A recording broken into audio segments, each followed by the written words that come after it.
Hello friends, आज मैं आपको इस कपड़े से ये प्लाज़ो भी बन सकता है। मैं आपको डिज़ाइंस दिखा रही हूँ और इस तरीके की स्ट्रेट सलवार भी बन सकती है।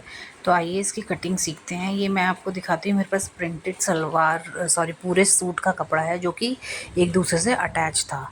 तो मैंने सबकी लेयर्स और डिज़ाइनिंग देखते हुए सबको पहले अलग किया है, क्योंकि स्लीव्स पर कम डिज़ाइन दिया हुआ है, बॉटम पर थोड़ा ज़्यादा डिज़ाइन है। जैसे इसमें आप देख रहे हैं ये बॉटम का डिज़ाइन है, तो और ये हमारा स्लीव्स का डिज़ाइन है। ये जो कम वाला है, ये अभी जो मैं आपको दिखा रही हूँ, तो ये स्लीव्स मैंने अब यहाँ से कट करूँगी।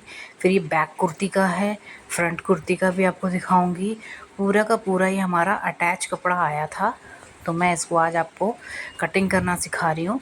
ये हमने स्लीव्स का कट कर लिया। स्लीव्स का डिज़ाइन का हमको थोड़ा सा कम डिज़ाइन दिया हुआ था। ये हमारा बैक का मान सकते हैं आप, या दूसरे पल्ले के, ये दोनों सेम डिज़ाइंस थे। अब मैंने कुर्ती की कटिंग कर ली है। फ्रंट कुर्ती बिल्कुल अलग से दी हुई थी, अटैच थी, बट अलग से दिख रही थी कि फ्रंट है। तो इसकी जो लंबाई है वो है 42 इंच।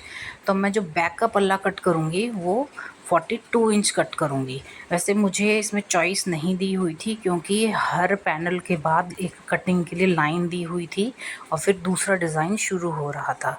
तो इस तरीके से मैंने डिज़ाइन से डिज़ाइन को मिलाते हुए अपना पहले मैंने वो नापा है कि मेरा कुर्ती मुझे कितनी चाहिए, उसके हिसाब से फिर मैंने इसको नापते हुए मैंने इसको कट किया है स्ट्रेट करके।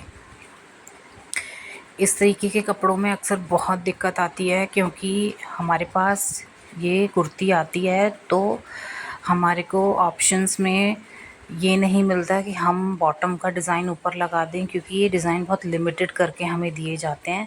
इस तरीके से मैंने कुर्ती पहले नापी है बैक साइड की, उसके बाद मैं इसको कट कर रही हूँ।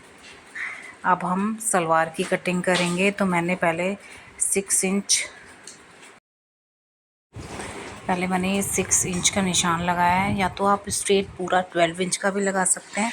अगर आप 12 इंच का नहीं लगा रहे हैं, आपको फ़ोल्ड करके देखना है, क्योंकि मैंने बॉटम से बॉटम का डिज़ाइन मिलाते हुए और नीचे में डिज़ाइन से 5 इंच छोड़ते हुए अपनी सलवार की लंबाई नाप रही हूँ।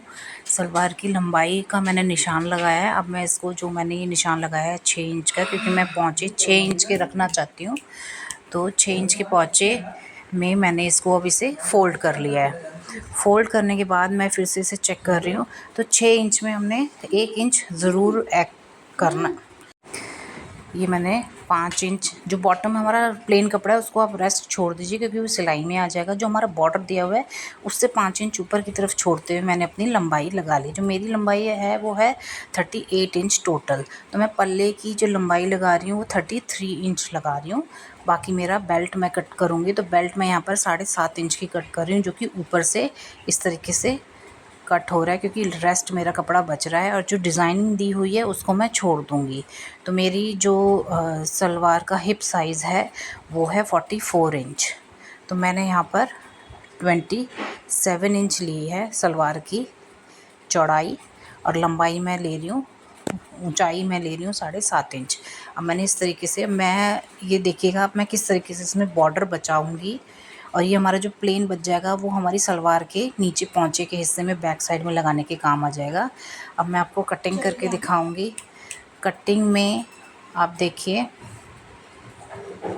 कटिंग इस तरीके से पहले मैंने ये अपने जो पल्ले होते हैं जिस पे हमारा डिज़ाइनिंग आएगा वो मैंने कर लिया, इसको मैंने कट कर लिया। ये मैंने 6 इंच के बनाने हैं, तो मैंने 1 इंच एक्स्ट्रा लिया है, 13 इंच का लिया है, क्योंकि आधा आधा इंच हमारा जॉइनिंग में कलियां अभी हम जोड़ेंगे तो वो उसमें चला जाएगा। ये मेरी पल्ले कट हो गए 2 बॉर्डर के साथ। अब मैं यहाँ पहले बॉर्डर कट करूँगी, क्योंकि बॉर्डर का बेल्ट में कोई काम नहीं है। फिर मैंने अपनी बेल्ट कट करी है 7.5 इंच की। 7.5 के बाद हमारा जो बचेगा वो बच जाएगा 5.5 इंच। इसी में मैं अपना नेफा, यानी कि जो जिसमें नाड़ा डलता है वो भी फ़ोल्ड करूँगी, और नीचे से कलियाँ भी अटैच होंगी इस बेल्ट में। तो मैंने उस हिसाब से ये 7.5 इंच लिया है। इस तरीके से मैंने ये पकड़ के आराम से, मैं आपको इजीली दिखा रही हूँ, मैंने डबल लेयर में है ये, और मेरे को जितनी चौड़ाई चाहिए उतनी मैंने कट कर ली। फिर मैं फ़ोल्ड करके देख रही थी कि नाड़ा, अगर हम नाड़े का जो नेफा हम फ़ोल्ड करेंगे वो हमारा कितना होगा। तो मैंने वहाँ से बॉर्डर को बचाया है, क्योंकि बॉर्डर जब हम स्ट्रेट किसी में भी जोड़ते हैं तो हमें दिक्कत नहीं होती। तो मैंने नीचे की तरफ से इसको 1.5 इंच की पट्टी निकल रही थी मेरी, जो कि मेरी अब पोंचे में लग जाएगी। इस तरीके से मेरी बेल्ट निकल गई, मेरी कुर्ती आगे पीछे की निकल गई, मेरी स्लीव्स भी निकल गई हैं इस कपड़े में, और मेरा पल्ला भी निकल गया सलवार का। अब इसकी चौड़ाई और लंबाई तो पूरी सूरी थी, लेकिन चौड़ाई थोड़ी कम थी, तो मैंने यहाँ पर चौड़ाई दोनों की नापते हुए 9 इंच का मैंने आसन का निशान लगाया है अपोजिट साइड में, और 2.5 इंच का मैंने नीचे की कली का निशान लगाया। अब इसको मिलाते हुए इस तरीके से मैं इसे कट कर दूँगी। ये मैं एक बार निशान लगा रही हूँ ताकि मुझे दिक्कत ना हो। इस तरीके से मैंने निशान लगाया है, अब मैं इसको कट कर दूँगी।